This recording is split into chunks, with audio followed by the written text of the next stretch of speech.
I'm looking at the third vial there in the row, Iran. Mm-hmm. Has Trump taken the right course of action in bombing Iran in the way that he has? And the other question that's, I think, on everyone's mind is like, how do you get out of this? Is this going to end well?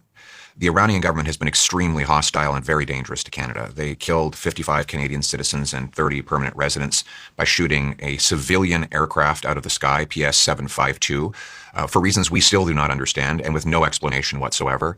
They have unleashed agents into our communities and streets to harass the Jewish and Persian communities of Canada. And they are the leading world sponsor of terrorism. It is absolutely unacceptable for the Iranian government to ever acquire nuclear weapons. And there's no doubt in my mind that the only reason that they are enriching uranium is for martial purposes. There's no need to enrich it to the degree they have in order just to have nuclear power plants.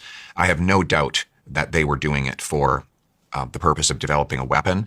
And if that were to happen, it could be catastrophic for neighboring countries, but also for faraway lands if given the ability to develop long-range missiles. So my view and the view of the Canadian government is that the Iranian government cannot be allowed to develop nuclear weapons, and any action to stop them from doing that is necessary for world peace. Was this action necessary to stop that, in your view? I think that the initial actions were definitely necessary, particularly the bombings 4 or 5 months ago to target the nuclear development sites. But I think any actions to degrade their nuclear capabilities, prevent them from ever achieving them, is favorable. And I hope that it will weaken the regime enough for the people to overtake it and claim control of their country. It doesn't look like that's the case. I think they've appointed the son of the Ayatollah to lead the country now, and they seem to be firing at everybody in the region. There were some reports that they might have ballistic missiles that could reach Europe as well. Yes, and this is what we have to stop. I mean, the idea that they are carrying out this aggression simply because they've been attacked is false. They would have eventually carried it out. The question is when and with what means. And if we had just sort of slept and waited, we would have ended up with a catastrophe. This is different than North Korea. North Korea was allowed to get nuclear weapons, but they don't have the same celestial fundamentalist ideology there. Ultimately, the regime in North Korea is interested in its own survival and its power.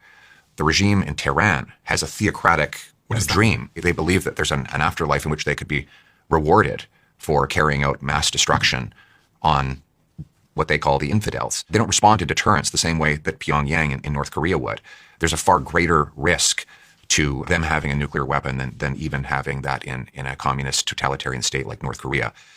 But for Canada, in this environment, our superpower is, again, our resources. And that's why it has been one of my major obsessions to unblock our resources, get them to tidewater, accumulate them in a strategic reserve that would allow us to really flex our energy muscles in environments like this and also reduce dependence on regime like Iran, like Saudi Arabia, like Venezuela.